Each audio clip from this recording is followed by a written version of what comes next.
2026년 봄, 청와대 지하벙커에는 대낮보다 더 밝은 조명 아래 여러 사람들이 분주하게 움직이고 있습니다.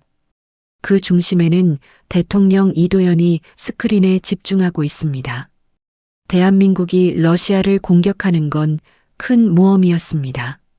그러나 러시아가 먼저 보복을 운운하는 이 시점에 가만히 참고 있기에는 국민들의 원성이 너무 높았습니다. 대한민국의 전략자산과 최우수 부대는 이미 준비를 마쳤습니다. 대통령 이도현이 안경을 벗고 얼굴을 비비고 일어났습니다. 의장님, 시작합시다. 이도현의 말 한마디로 지하벙커에는 긴장감이 돌았습니다. 예, 시작하겠습니다. 대한민국과 러시아의 한판 승부, 그 이야기를 시작합니다. 이야기 시작 전 구독과 좋아요 부탁드립니다. 세계는 지금 동시에 여러 개의 도화선에 불이 붙어 있습니다. 중동에서는 이란과 이스라엘이 석 달째 포성을 멈추지 않고 있습니다. 전선은 매일 바뀌고 사망자 수는 매일 경신됩니다. 이란 혁명수비대는 호르무즈 해협에 기뢰를 설치했고 유조선들은 항로를 바꿨습니다. 세계 원유 수송량의 20%가 지나가던 그 좁은 바닷길이 사실상 닫혀버렸습니다. 유럽에서는 러시아와 우크라이나가 4년째 소모전을 이어가고 있습니다. 협상 테이블은 차려졌다가 엎어지기를 반복했고 전선은 몇 킬로미터를 두고 오락가락했습니다. 북한군 2만여 명이 러시아 쪽에 서서 드론을 날리고 포탄을 조준하고 있었습니다. 그 북한군이 우크라이나 땅에서 배우는 것들은 언젠가 반드시 서울을 향할 것이라는 사실을 모두가 알고 있었습니다. 그리고 그 모든 혼란의 배경에 한 남자의 이름이 반복해서 등장했습니다. 도널드 트럼프. 그가 중동에 던진 말 한마디가 이란을 자극했고 그가 유럽에서 손을 뺀 틈에 러시아가 더 깊이 치고 들어왔습니다. 아무도 큰 소리로 말하지 않았지만 모두가 알고 있었습니다. 이 판을 이렇게 만든 사람이 누구인지를. 하지만 그에 맞서 목소리를 낼 수 있는 나라는 많지 않았습니다. 군사적으로, 경제적으로 미국과 깊이 이어져 있는 나라일수록 더욱 그랬습니다. 대한민국도 마찬가지였습니다. 아직은 불타는 원유, 무너지는 일상, 주유소 앞 긴 줄, 호르무즈 해협이 막힌 날부터 숫자들이 미쳐 날뛰기 시작했습니다. 국제 원유 가격 배럴당 147달러, 3개월 전만 해도 80달러 초반이었습니다. 2배 가까이 뛰었습니다. 전문가들은 150달러 혹은 그 이상을 예측했습니다. 중동발 원유의 대안이 없었기 때문이었습니다. 북해, 북미, 러시아 어디서 가져오든 시간이 필요했고 시간은 돈이었습니다. 서울 마포구의 한 주유소 사장은 이렇게 말했습니다. 기름값 올릴 때마다 저도 마음이 아픕니다. 근데 어쩌겠어요. 들어오는 가격이 이러니까. 리터당 휘발유 가격 2,950원. 자영업자들이 먼저 쓰러지기 시작했습니다. 배달업체들은 배달비를 올렸고 그 비용은 고스란히 소비자에게 돌아갔습니다. 삼겹살 1인분이 3만 원을 넘겼습니다. 치킨 한 마리가 3만 5천 원이 됐습니다. 편의점 도시락 하나가 6천 원이 됐습니다. 가스요금 고지서가 날아왔습니다. 4인 가족 기준 한 달 가스요금 24만 원. 작년 같은 달에는 18만 원이었습니다. 인터넷 커뮤니티에는 이런 글이 올라왔습니다. 애들한테 학원을 끊어야 할지 고민하고 있어요. 기름값이 이러니 차 타기도 무섭고 한숨밖에 안 나오네요. 국민들은 분노했습니다. 그런데 그 분노가 향하는 방향은 조금 이상했습니다. 응답자의 81%가 미국의 중동 정책 혼선을 원인으로 지목했습니다. 트럼프 행정부의 이란 정책이 이 사태를 불렀다는 것을 국민 대부분이 알고 있었습니다. 하지만 말할 수 없었습니다. 동맹국의 대통령을 공개적으로 비판하는 것은 외교적으로 또 다른 문제를 만들 수 있었기 때문입니다. 그 답답함이 쌓이고 있었습니다.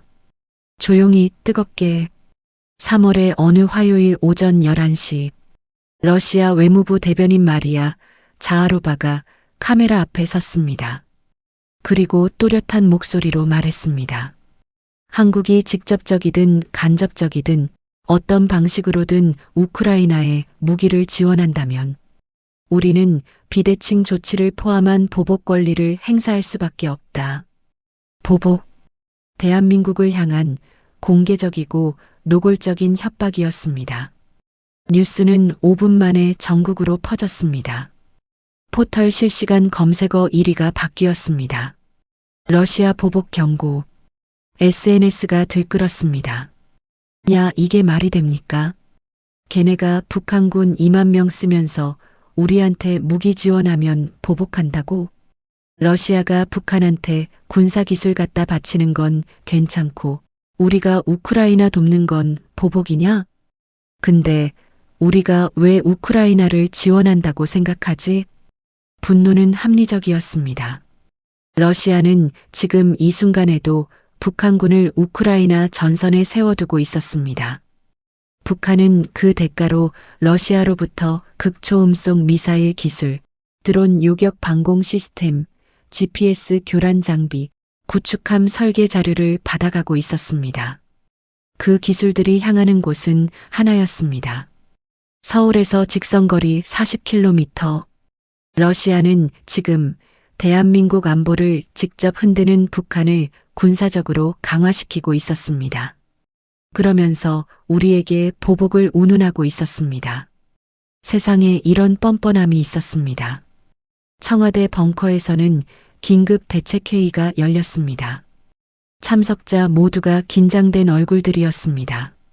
그날 저녁 8시 47분 서울 종로구 지하 수십 미터 청와대 지하 벙커 형광등 불빛 아래 둥근 테이블을 에워싼 얼굴들. 아무도 가볍지 않았습니다. 상석에는 대통령 이도현. 취임 2년 차였습니다. 국정 지지율 90%에 육박하는 지도자. 그의 임기 동안 코스피는 8천을 돌파했고 10년 이상 오르기만 했던 아파트 가격이 처음으로 정상화됐습니다. 신혼부부 출산 장려 패키지로 30대 부부들의 지지가 폭발적이었고 공공일자리 증원과 노령연금 확대로 그동안 어느 정부도 잡지 못했던 70대 이상의 지지율도 70%를 넘겼습니다. 숫자만 보면 이 나라 역사상 가장 잘 나가는 대통령이었습니다. 그러나 지금 이 순간 이도현의 얼굴에는 지지율 숫자가 없었습니다. 오직 냉정함만 있었습니다. 그의 오른편엔 국무총리 최지원. 법학자 출신답게 모든 발언을 수치와 조문으로 정리하는 사람이었습니다. 하지만 오늘만큼은 법조문이 아니라 지도를 보고 있었습니다. 맞은편엔 국방장관 정승필, 육군 출신 작전통이라는 평판, 브리핑 자료를 펼치지도 않고 이미 머릿속으로 계산이 끝난 표정이었습니다. 그 옆엔 합참의장 김규화, 여당 대표 정인주는 팔짱을 낀 채 천장을 받고 야당 대표 장세환은 메모지에 무언가를 빠르게 적고 있었습니다. 여야가 같은 방에 앉아 있다는 것 자체가 이 상황의 무게를 말해주고 있었습니다. 그리고 테이블 끝 다른 이들과는 다른 종류의 긴장감을 가진 한 사람. 현대그룹 회장 정우빈. 그는 정치인이 아니었습니다. 하지만 이 자리에 불려온 이유는 명확했습니다. 전쟁은 총만으로 하지 않는다는 것을 이 방 안의 모든 사람이 알고 있었기 때문입니다. 에너지, 물류, 조선, 철강, 현대그룹의 인프라가 전략 자산이 되는 순간이 올 수도 있었습니다. 그러나 더 중요한 건 로봇이었습니다. 이도현 대통령이 입을 열었습니다. 다들 봤죠? 러시아 성명. 짧은 침묵이 흘렀습니다. 우리가 뭘 해도 협박하고 아무것도 안 해도 군사기술을 북한에 주는 나라입니다. 우리가 지금 눈치 봐야 할 대상이 러시아입니까? 정승필 장관이 조용히 말했습니다. 대통령님, 모든 준비는 끝났습니다. 김규화 합참의장이 지도에서 눈을 들었습니다. 어느 시점이든 명령만 내려주시면 됩니다. 장세화 야당 대표가 메모를 내려놓으며 말했습니다. 비상 상황에 여야가 따로 없습니다.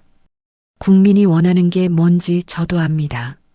정인준 여당 대표가 고개를 끄덕였습니다. 국회 쪽 비준은 걱정 마십시오. 필요한 것 있으면 즉시 처리하겠습니다. 정우빈 회장은 한마디만 했습니다.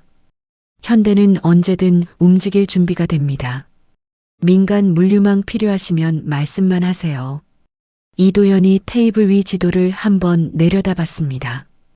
그리고 고개를 들었습니다. 우리는 침략자가 아닙니다. 하지만 우리가 무엇을 할 수 있는지 이제 세계가 알아야 할 때가 됐습니다. 국회 비준부터 모든 걸 비밀스럽게 대외비로 처리해야 됩니다. 그날 그 방에서 결정된 것들은 그 어떤 공식 발표에도 담기지 않았습니다. 다음 날 아침 청와대 국민소통 채널에 메시지가 쏟아졌습니다. 대통령님, 이번엔 제발 눈치 보지 마십시오. 러시아한테 당당하게 말해주세요. 우리도 할 말 있다고. 북한군 써서 우크라이나 민간인 죽이는 나라가 우리한테 보복 운운합니다. 이게 말이 됩니까? 지지합니다. 뭐든 하세요. 여론조사 기관 갤럽 코리아가 긴급 설문을 실시했습니다. 러시아의 협박에도 불구하고 대한민국이 독자적 군사외교적 대응을 해야 한다고 생각하십니까? 찬성 74%, 반대 11%, 모름 15%, 광화문 광장에서 자발적인 집회가 열렸습니다. 수만 명이 모였습니다. 주최단체가 없었습니다. 시민들이 SNS로 모인 것이었습니다. 플래카드에는 이런 문구들이 있었습니다. 러시아는 사과하라. 우크라이나에 북한군 보내고 우리한테는 협박이냐? 대한민국은 어떤 나라의 눈치도 안 본다. 70대 어르신 한 분이 카메라 앞에 섰습니다. 6.25 때 우리가 남의 나라 도움으로 살았어요. 지금은 그때의 대한민국이 아닙니다. 할 말은 해야지요. 20대 대학생이 말했습니다. 솔직히 무섭죠? 근데 더 무서운 건 우리가 아무것도 안 하는 겁니다. 그렇게 살면 안 되잖아요. 40대 직장인 여성이 말했습니다. 이도현 대통령을 믿습니다. 그냥 믿어요. 뭔가 하고 있겠죠. 뭔가 하고 있었습니다. 조용히, 빠르게, 겉으로 보이는 것들은 아무것도 아닌 것처럼 보였습니다. 방산부부는 폴란드와의 K2 전차 2차 계약, K9 자주포 3차 계약을 언론에 알렸습니다. 역대 최대 규모였지만 방산 수출 성과로 보도됐습니다. 증시에서 한화에어로스페이스와 현대로템 주가가 상한가를 쳤습니다. 핀란드와의 합동화력 훈련이 발표됐습니다. 화력통합 시스템 훈련이라고 했습니다. 그러나 실제로 움직인 것들은 달랐습니다. 군산 공군기지에서 새벽 4시 대형 수송기 C-17편대가 이륙 준비를 마쳤습니다. 화물칸에는 전차 부품이 아니었습니다. 7군단 맹호부대 병력이 탑승하고 있었습니다. 부산 해군기지에서 새벽 2시 이지스함 세종대왕함과 율곡이이함이 조용히 출항했습니다. 행선지는 공식 문서에 북극해 방면 훈련이라고 적혀 있었습니다. 제주 해군기지에서 잠수함 6척이 순차적으로 항구를 벗어났습니다. 어디로 가는지는 아무도 말하지 않았습니다. 잠수함은 원래 말하지 않습니다. 터키 남동부 모처의 공군기지, 한국 외교부 채널을 통해 며칠 전부터 협의된 물자가 도착하고 있었습니다. 포장을 벗기지 않은 컨테이너들이 활주로 옆에 줄을 섰습니다.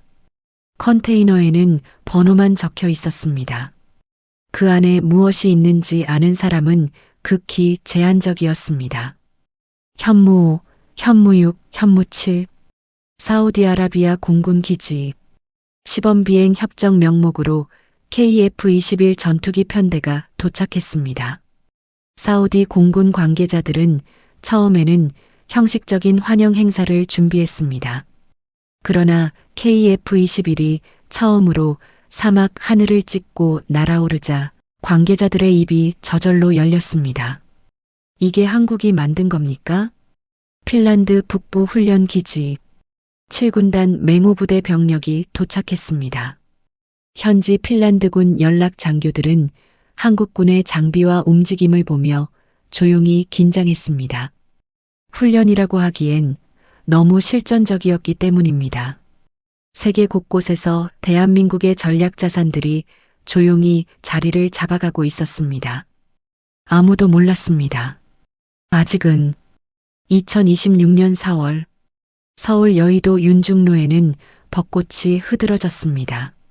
창경궁 돌담 위로 꽃이 쏟아졌고 남산 기슭에는 개나리와 진달래가 노랗고 분홍으로 물들었습니다. 사람들은 웃으며 꽃 아래를 걸었습니다. 아무것도 모른 채 청와대 벙커에서 대통령 이도현은 지도 위의 점들을 확인하고 있었습니다. 하나씩 하나씩 자리를 잡아가는 점들. 4월 5일이 다가오고 있었습니다. 식목일, 나무를 심는 날. 대한민국은 오늘 다른 종류의 씨앗을 준비하고 있었습니다. 작전명 코리아 오퍼레이션 아이언 스톰, 코리아 강철 폭풍. 대한민국 최고의 전략 자산이 대한민국의 군인에 의해 최초로 실전 투입됩니다. 잠깐 여기서 한 가지 짚고 넘어가야 합니다. 러시아가 한국의 보복을 경고했습니다. 그런데 왜 하필 지금이었을까요? 중동에서 이란이 이스라엘을 공격하고 예멘 후티 반군이 홍해에서 상선을 위협하고 호르무즈 해협이 봉쇄 위기에 놓인 바로 그 시점에 미국이 중동에 항모전단을 보내느라 유럽을 신경 쓸 여력이 줄어든 바로 그 시점에 트럼프가 나토 지원에 소극적으로 돌아선 바로 그 시점에 우연이라고 보기에는 너무 정교했습니다.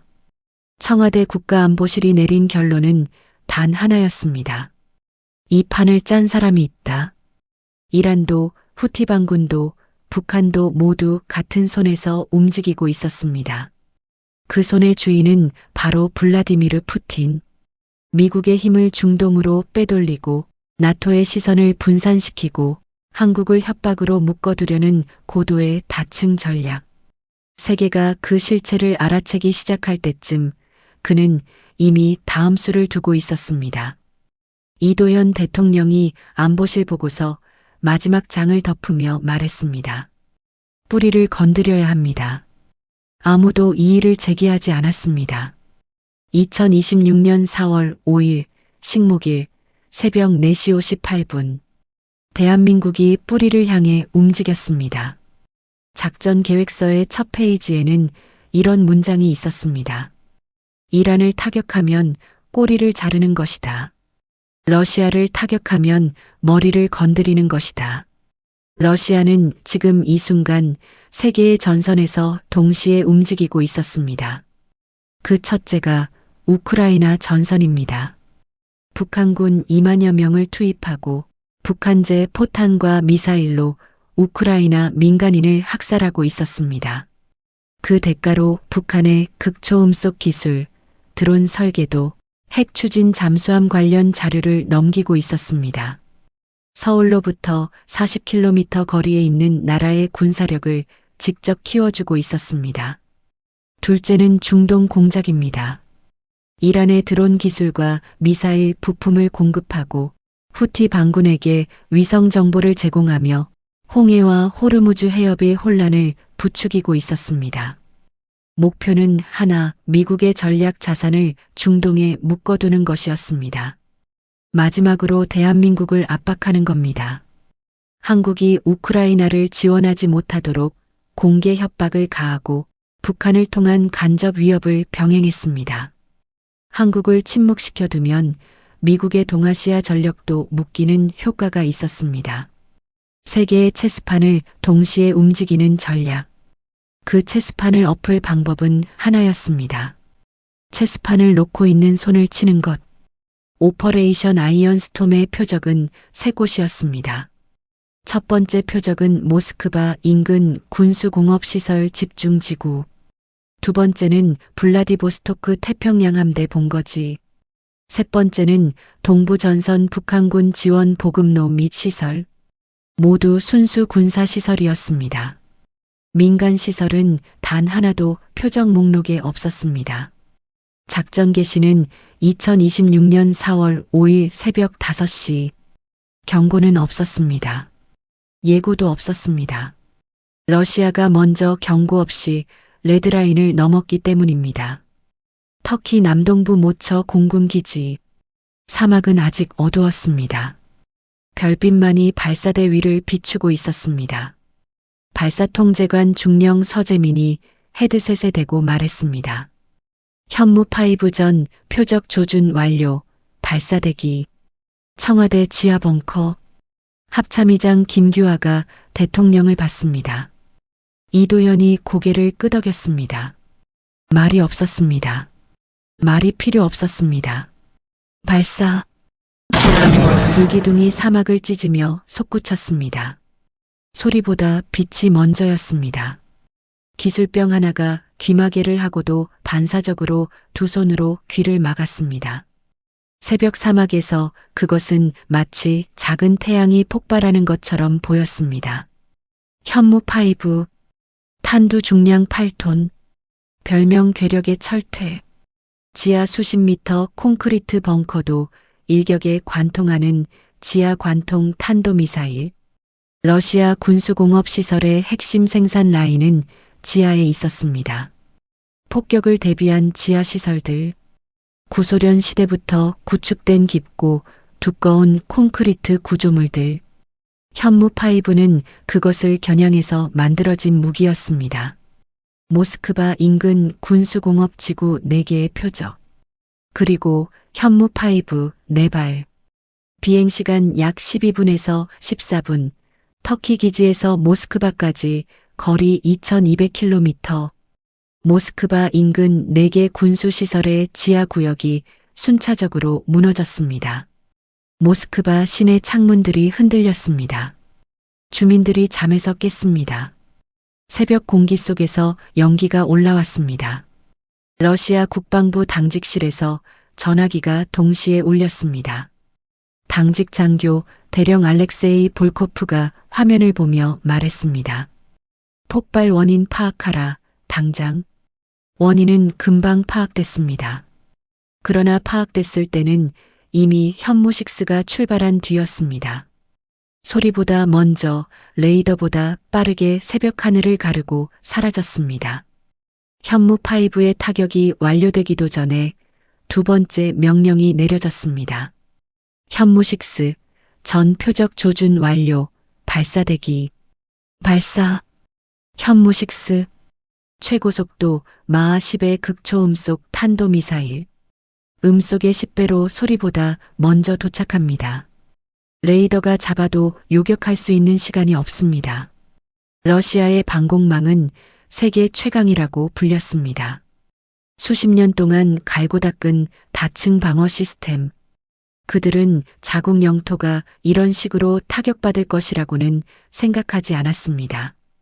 블라디보스토크 방공사령부 레이더 화면. 당직 장교 소령 드미트리 체르노프가 화면을 주시하고 있었습니다.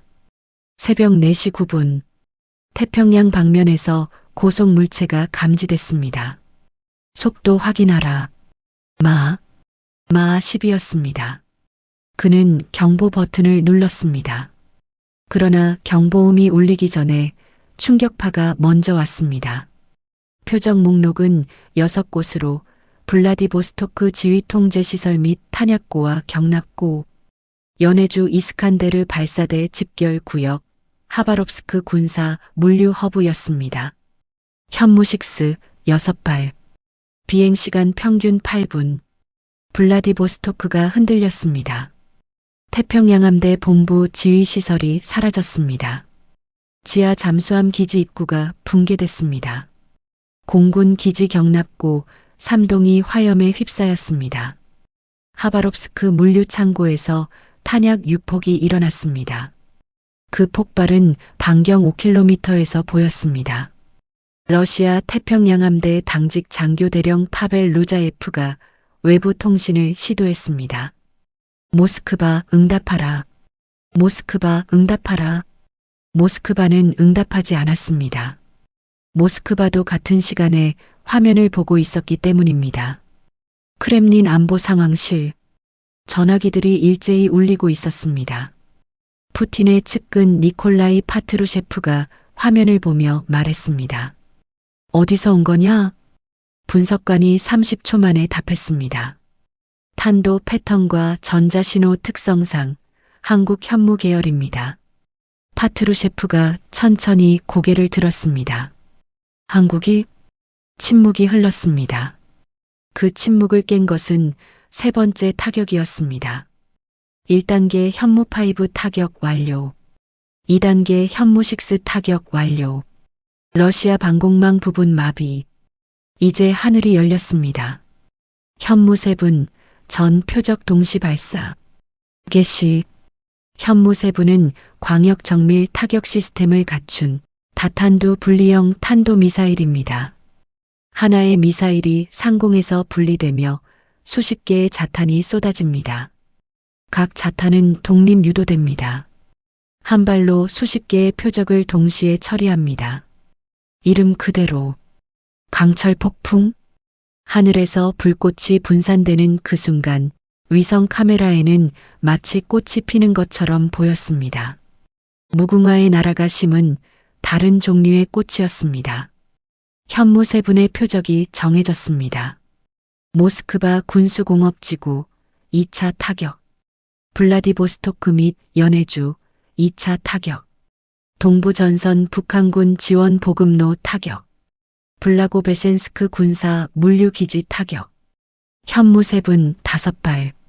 자탄 총 합계 90개 이상. 동시 타격 표적은 13곳. 현무3분이 하늘로 올라갔습니다.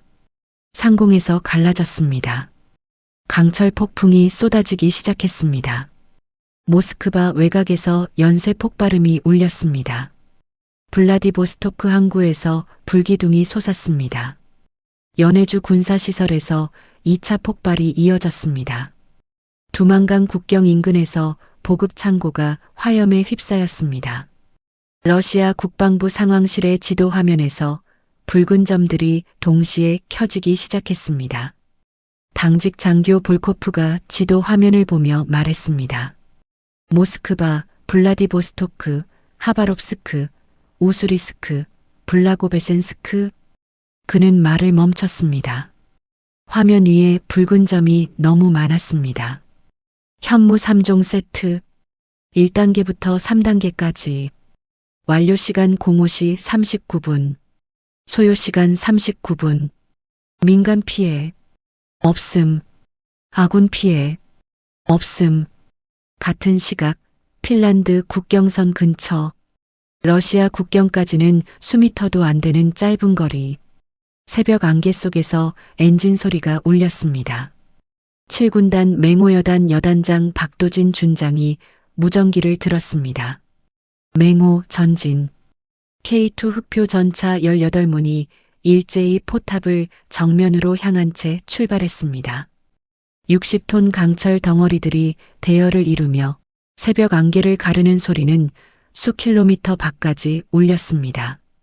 포병 대대장 윤성민 중령의 K9 자주포 24문이 발사 진지를 점령했습니다. 사거리 40km, 분당 6발. 러시아 국경수비대 기지를 겨냥한 채 대기했습니다. 수색 대대장 이찬혁 소령이 무인기를 띄웠습니다. 국경 너머 러시아 측 군사 동향을 실시간으로 확인하기 위해서였습니다. 방공포대장 한준서 소령이 청궁투 포대를 전개했습니다. 혹시 모를 러시아 측 항공 반격에 대비해 하늘을 닫았습니다. 맹호여단의 임무는 러시아 서부 군구 전력에 대한 직접 교전이 아니었습니다. 국경 인근 전개를 통해 러시아가 극동 방면에 집중 대응하지 못하도록 전략적 압박을 가하는 것이었습니다. 러시아가 핀란드 국경 쪽을 신경 쓰는 동안 극동 타격은 더 효과적으로 이루어질 수 있었습니다. 전차대대장 강태호 중령이 포탑 해치를 열고 서서 전방을 바라봤습니다. 안개 너머 아직 어두운 북쪽 하늘. 그는 조용히 중얼거렸습니다. 우리가 왜 여기 있는지 이제 알겠지. 핀란드군 연락장교 미카 라이티넨 대위가 한국 전차 대열을 바라보며 동료에게 속삭였습니다. 한국인들이 러시아 국경에서 이러는 게 실화야? 동료가 고개를 끄덕였습니다. 멋있네. KF-21 편대장 오승현 중령이 사우디 기지에서 이륙했습니다. 코리아 강철 폭풍, 하늘 열린다.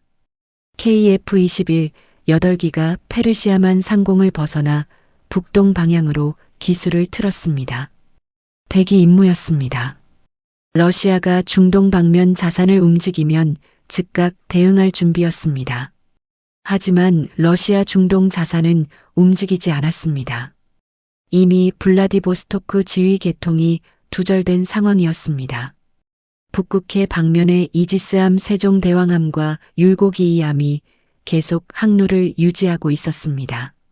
러시아 북방함대 레이더 화면에 2개의 점이 찍혀 있었습니다. 움직이지 않았습니다.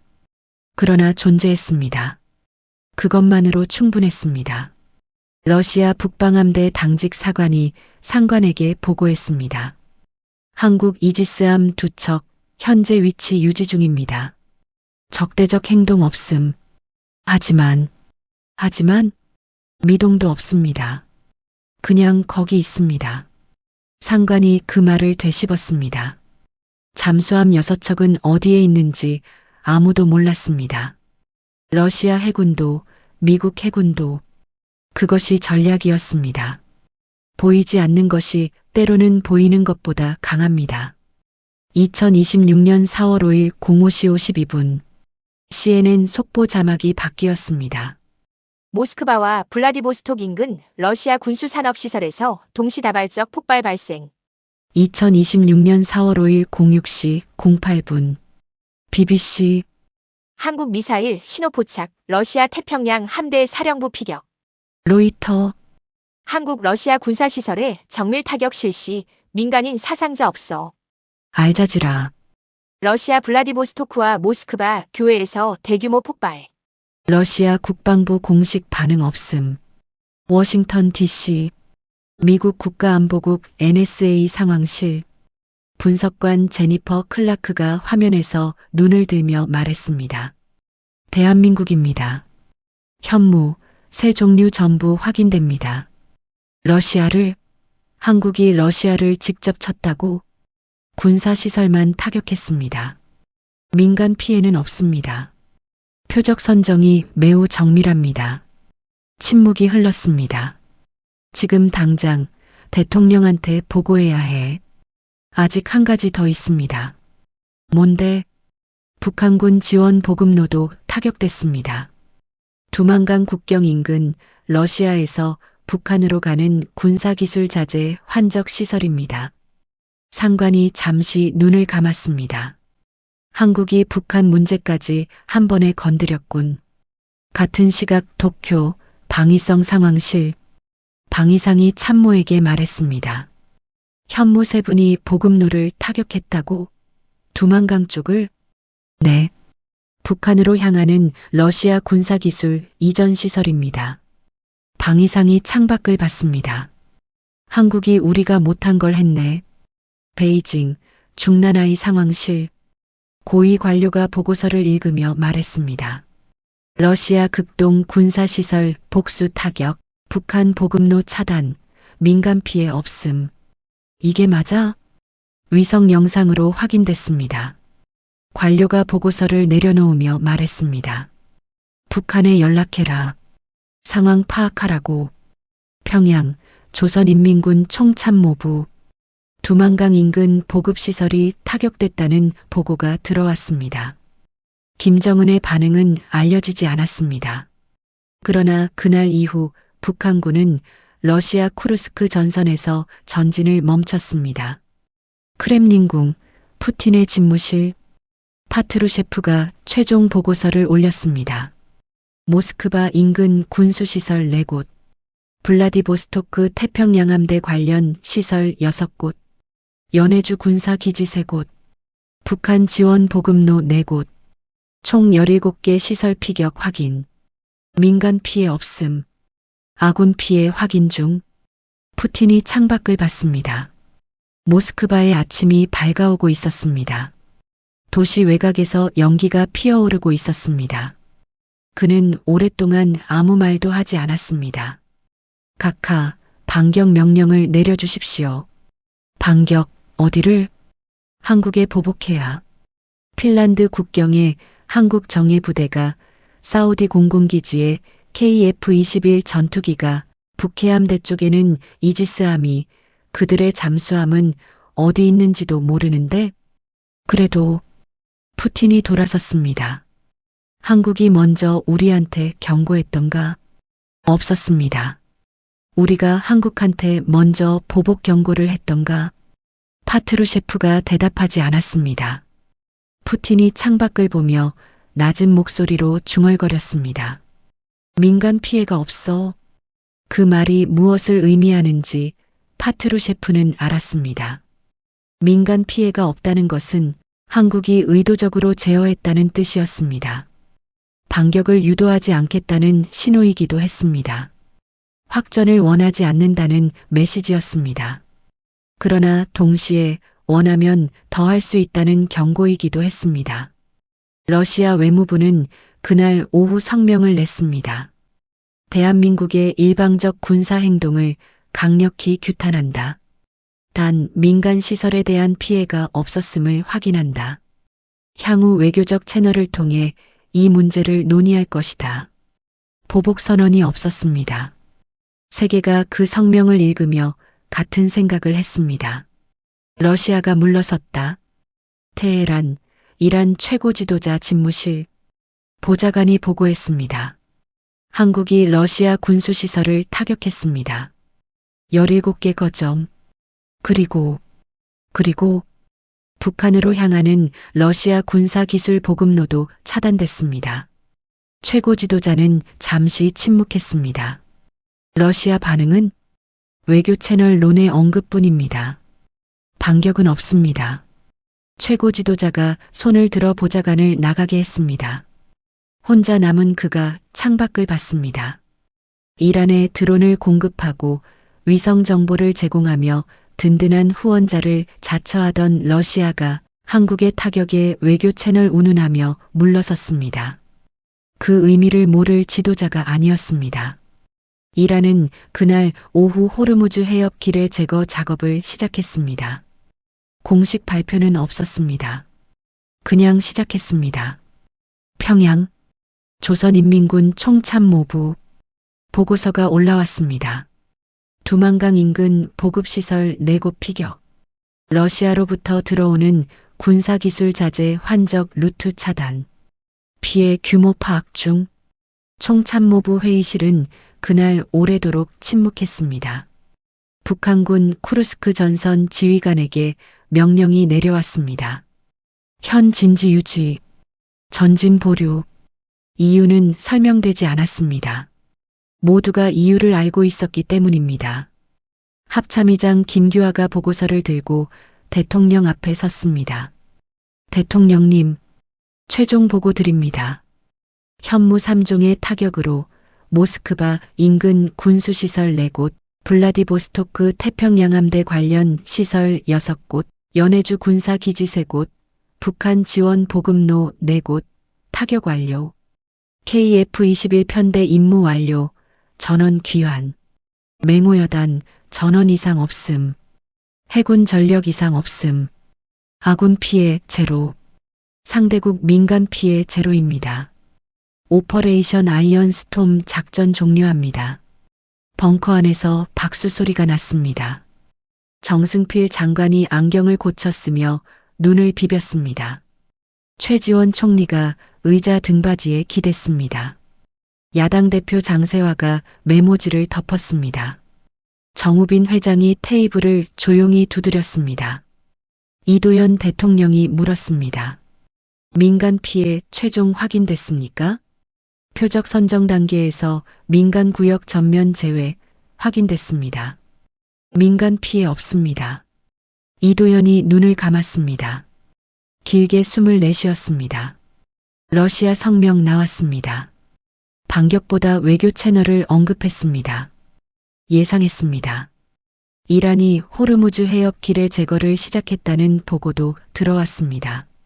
이도현이 천천히 눈을 떴습니다. 북한 동향은 쿠르스크 전선에서 전진을 멈췄습니다. 현 진지 유지 명령이 내려간 것으로 파악됩니다. 이도현이 테이블 위 지도를 한번 내려다봤습니다. 러시아를 건드리니 이란이 움직이고 북한도 멈췄습니다. 뿌리를 건드리면 가지들이 흔들린다고 했습니다. 그가 자리에서 일어나며 말했습니다.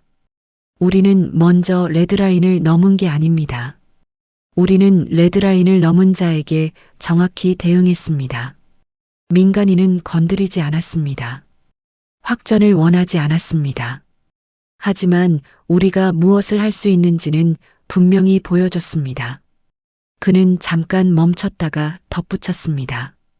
이제 그들이 선택해야 합니다. 밖은 아직 봄이었습니다.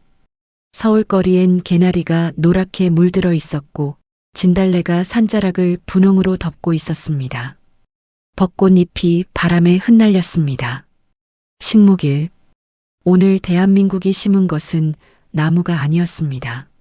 새로운 질서였습니다. 2026년 4월 6일 월요일 아침 세계의 모든 신문 일면이 같은 사진을 실었습니다. 불기둥을 쏘아 올리는 현무 파이브, 하늘을 찢는 현무6의 극초음 속 궤적, 밤하늘에서 갈라지며 쏟아지는 현무 세분의 강철 폭풍, 새벽 안개 속 대열을 이루는 K2 흑표 전차와 K9 자주포, 뉴욕타임스, 한국, 러시아 공습전 세계가 숨죽이고 지켜보고 있다. 르몽드, 한국, 러시아 공격 전 세계 충격에 휩싸여. 슈피겔, 한국이 러시아를 꺾었다니 누가 예상이나 했을까? 요미우리 신문, 한국, 러시아 군사시설을 정밀 공격 민간 피해 제로. 글로브앤메일, 새로운 군사 강국이 세계에 자신의 존재를 알렸다. 단 39분. 표적 17곳. 민간 피해 제로. 이 세 숫자가 세계를 멈추게 했습니다.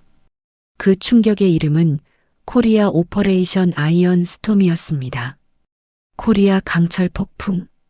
대한민국이 러시아를 건드렸고 러시아가 침묵했습니다. 이란이 물러섰고 북한이 멈췄습니다. 세계가 처음으로 물었습니다. 도대체 대한민국이 어디까지 온 건가? 유엔 안전보장이사회 긴급회의가 소집됐습니다.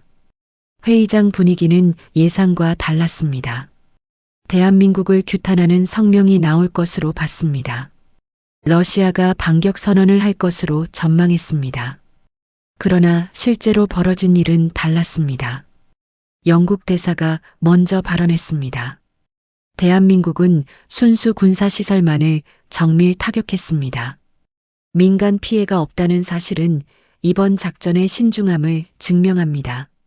그리고 우리는 러시아가 북한을 통해 한반도 안보를 어떻게 흔들어 왔는지 기억합니다. 영국은 대한민국의 자위적 행동을 이해합니다. 프랑스 대사가 이어받았습니다. 이번 작전은 세 가지를 증명했습니다. 첫째, 대한민국의 정밀 타격 능력. 둘째, 민간 피해를 제로로 유지하는 작전 통제력. 셋째, 배후 조종자를 직접 겨냥하는 전략적 판단력. 프랑스는 이 세 가지에 주목합니다. 독일 대사도 동참했습니다. 39분. 17개 표적. 민간 피해 없음. 이것은 군사기술의 문제가 아닙니다. 의지와 절제의 문제입니다. 독일은 오늘 대한민국에서 그 두 가지를 동시에 받습니다. 러시아 대사가 발언을 요청했습니다. 회의장이 조용해졌습니다. 대한민국의 일방적 군사 행동은 국제 질서에 대한 심각한 도전입니다. 러시아는 강력히 항의하며 그는 말을 이어가다 멈췄습니다. 회의장의 반응이 냉담했습니다. 고개를 끄덕이는 대사가 없었습니다. 펜을 드는 사람도 없었습니다. 한서방 외교관이 옆자리에 조용히 속삭였습니다. 북한군 2만 명 써서 우크라이나 민간인 죽이고 북한한테 핵기술 갖다 바치면서 할 말이 있습니까? 중국 대사는 발언하지 않았습니다. 기권도 아니었습니다. 그냥 침묵이었습니다. 그 침묵의 무게를 아는 사람들은 알았습니다. 중국이 러시아를 두둔하지 않겠다는 신호였습니다. 대한민국 규탄 결의안 표결 결과는 부결되었습니다. 찬성 2표, 반대 9표, 기권 4표. 세계가 대한민국의 손을 들어줬습니다. 그날 오후 연쇄 반응이 시작됐습니다. 이란 정부가 호르무즈 해역길의 제거 작업 완료를 공식 발표했습니다. 핵 프로그램 동결 협상 재개 의사를 표명했습니다. 공식 발표문에 이런 문구가 있었습니다. 건설적 대화의 길을 선택한다. 아무도 그 문장을 쓰게 만든 것이 무엇인지 모른다고 하지 않았습니다. 예멘 후티 반군이 홍해 상선 공격을 전면 중단했습니다. 공식 이유는 밝히지 않았습니다. 북한군 쿠르스크 전선 전진 중단, 현 진지 유지 명령 유효, 그리고 국제 원유 가격이 움직이기 시작했습니다. 배럴당 147달러에서 사흘 만에 91달러로 하향되었습니다. 호르무즈 해협이 열렸습니다. 유조선이 다시 지나가기 시작했습니다. 뿌리를 건드리니 가지들이 흔들렸습니다. 미국 전직 국무장관 출신 외교 전문가가 CNN에 나와 말했습니다. 대한민국이 오늘 보여준 것은 단순한 군사력이 아닙니다. 누가 이 판의 배우인지 정확히 짚어내고 그 배우를 직접 겨냥한 전략적 통찰입니다. 그리고 민간 피해 없이 이걸 해냈다는 것, 이것은 새로운 기준이 됩니다. 앞으로 국제 안보 질서에서 대한민국을 다르게 봐야 합니다. 세계 방산 시장이 들썩였습니다. 한화 에어로스페이스 주가 상한가, 현대로템 상한가, LI진엑스원 상한가, 한국항공우주산업 상한가, 코스피 지수 8,510 돌파, 역대 최고, 40개국 이상에서 한국 방산업체에 문의가 들어왔습니다. 현무 시리즈 도입 문의, K2 전차 추가 계약 타진, KF21 구매 상담. 그 전화기들이 향하는 곳은 하나였습니다. 서울로 4월 6일 아침 모스크다. 러시아 외무부 대변인 마리아 자하로바가 기자회견을 열었습니다. 한 달 전 그녀는 같은 자리에서 이렇게 말했습니다. 한국이 우크라이나에 무기를 지원하면 비대칭 조치를 포함한 보복 권리를 행사할 수밖에 없다. 그리고 오늘 러시아는 대한민국의 이번 행동에 대해 강력한 유감을 표명합니다. 동시에 양국 관계의 추가 악화를 막기 위해 외교적 채널을 통한 대화를 추구합니다. 민간 시설이 타격되지 않았다는 점은 확인됐습니다. 기자들이 손을 들었습니다. 보복 조치는 없는 겁니까? 자하로바가 잠시 멈췄습니다. 러시아는 현재 상황을 외교적으로 관리하는 것이 적절하다고 판단합니다. 회견장이 조용해졌습니다. 보복 선언이 없었습니다. 한 달 전 협박하던 그 나라가 오늘은 외교적 관리를 말했습니다. 세계가 그 변화를 읽었습니다. 런던의 한 안보 전문가가 트위터에 이렇게 썼습니다. 푸틴은 눈을 깜빡였다. 그리고 그의 눈을 깜빡이게 만든 것은 서울이었다. 그 문장은 하루 만에 전 세계에서 3,200만 번 공유됐습니다. 크렘린의 집무실. 푸틴이 혼자 앉아 있었습니다. 창밖으로 모스크바 외곽의 연기가 아직 옅게 남아 있었습니다. 그는 오랫동안 아무것도 하지 않았습니다. 그 침묵 속에서 그는 무슨 생각을 했을까요? 아무도 알 수 없었습니다. 알 필요도 없었습니다. 결과가 모든 것을 말해주고 있었으니까요. 4월 6일 아침 7시 서울 시민들이 뉴스를 봤습니다. 처음에는 믿지 못했습니다. 이게 진짜야? 우리가 러시아를 직접 친 거야? 현무가 모스크바 군수공장 지하를 관통했다고? 블라디보스토크 태평양 함대를 날렸어? 우리가 북한 보급로까지 끊었다고? 한 번에? 믿지 못하던 사람들이 두 번째 뉴스를 봤습니다. 세 번째 뉴스를 봤습니다. 외신을 봤습니다. CNN을 봤습니다. BBC를 봤습니다. 그리고 믿었습니다. SNS가 폭발했습니다. 러시아를 쳤는데 민간 피해가 없다. 이게 진짜 강한 나라다. 현무 시리즈가 순서대로 방공망 제거하고 지상 타격하는 거 보면 작전 설계가 완벽하다. 북한 보급로까지 끊어버린 거 보면 이도현 대통령이 처음부터 북한 문제까지 계산하고 있었던 거잖아. 러시아가 보복 협박하더니 결국 외교 채널 운운했다. 이게 현실이다. 우리나라가 언제 이렇게 됐지? 소름이다. 광화문 광장에서 자발적인 모임이 생겼습니다. 주최자가 없었습니다. SNS 한 줄이었습니다. 광화문에 모입시다.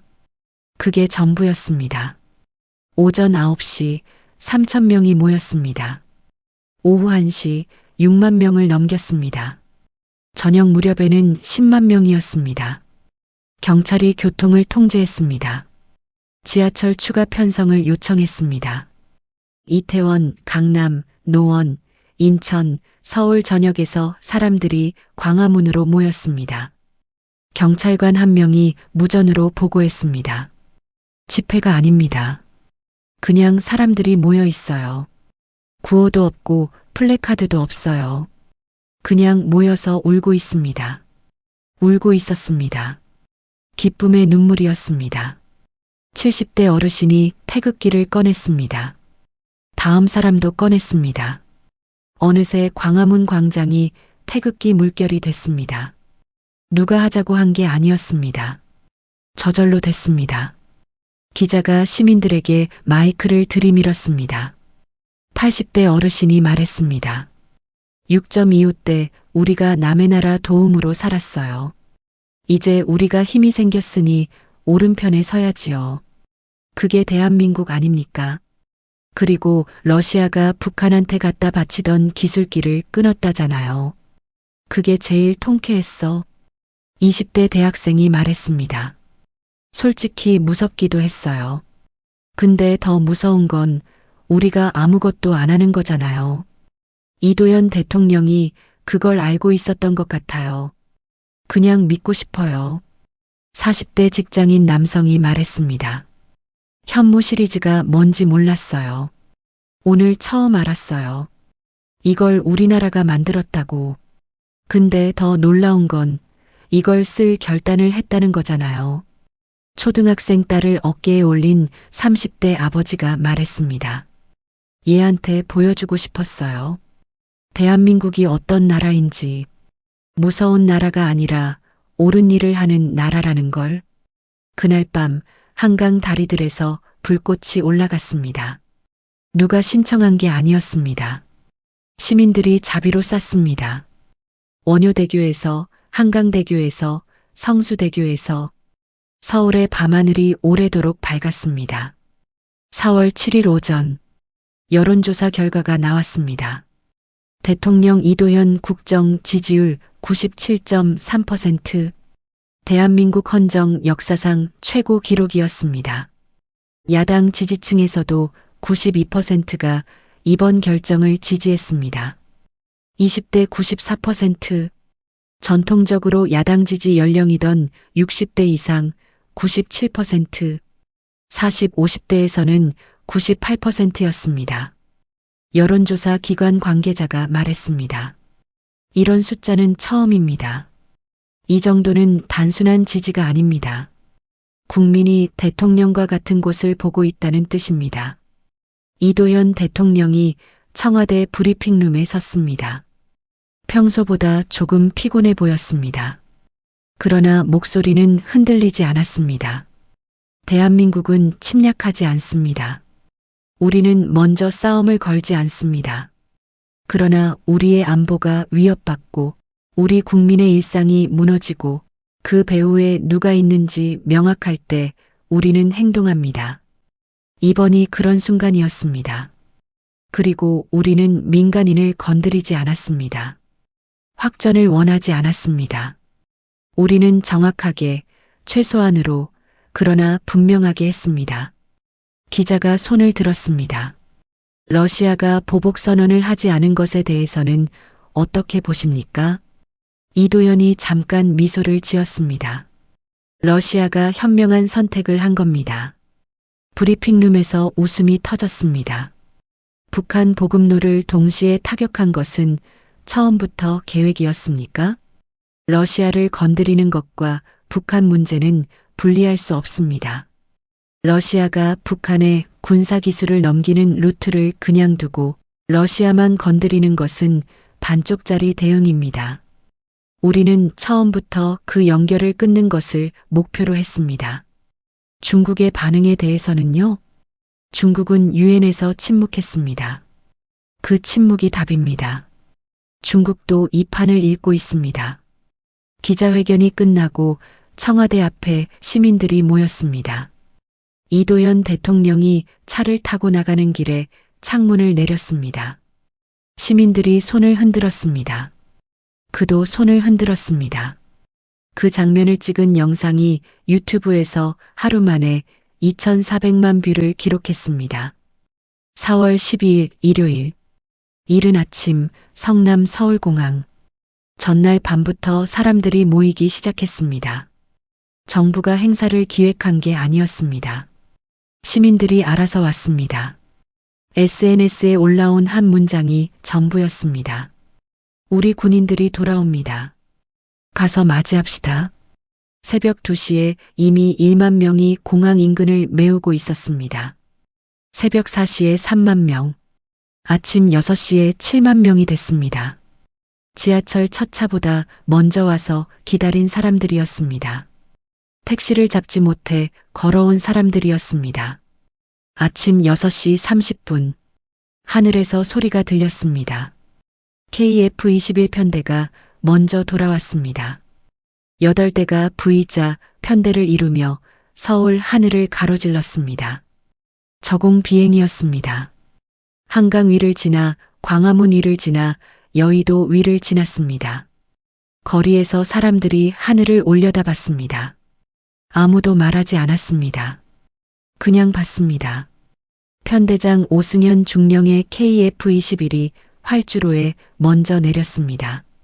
캐노피가 열렸습니다.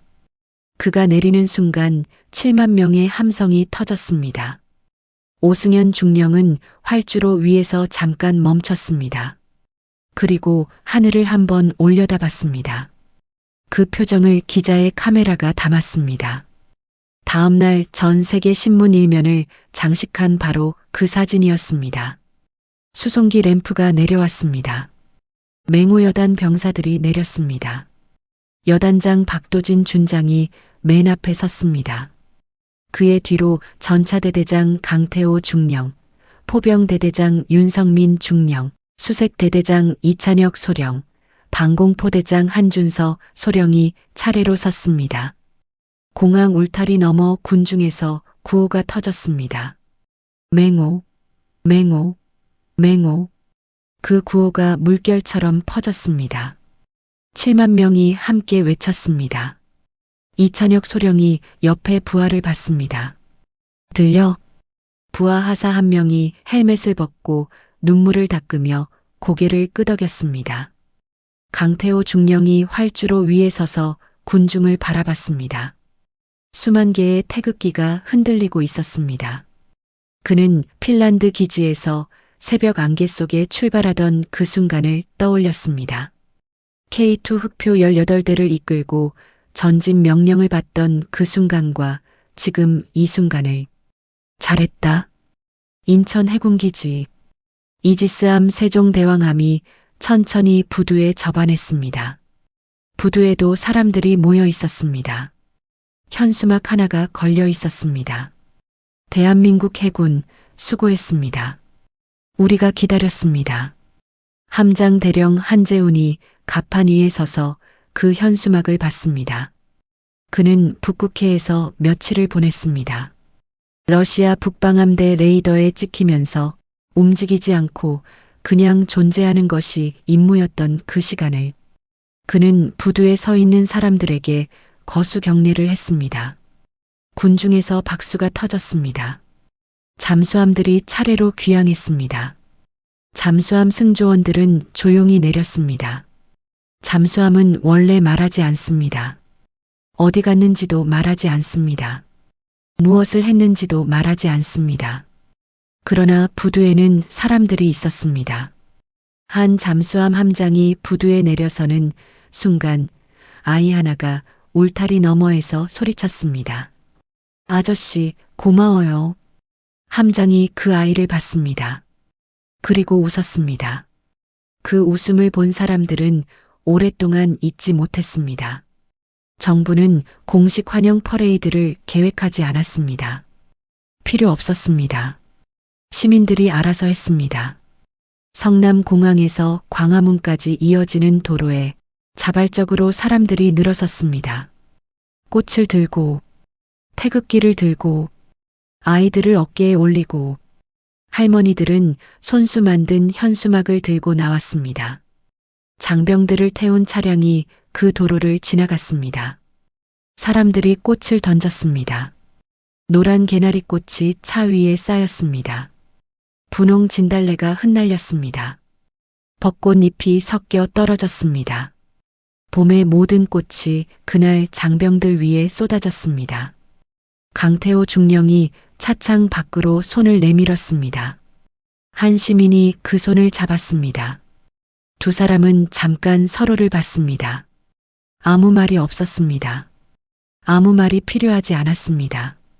윤성민 중령이 창문을 내리자 아이들이 함성을 질렀습니다. 그는 아이들에게 손을 흔들었습니다. 아이들이 더 크게 함성을 질렀습니다. 박도진 여단장의 차가 지나갈 때였습니다. 한 어르신이 울타리 너머에서 걸어 나왔습니다. 경호원들이 긴장했습니다.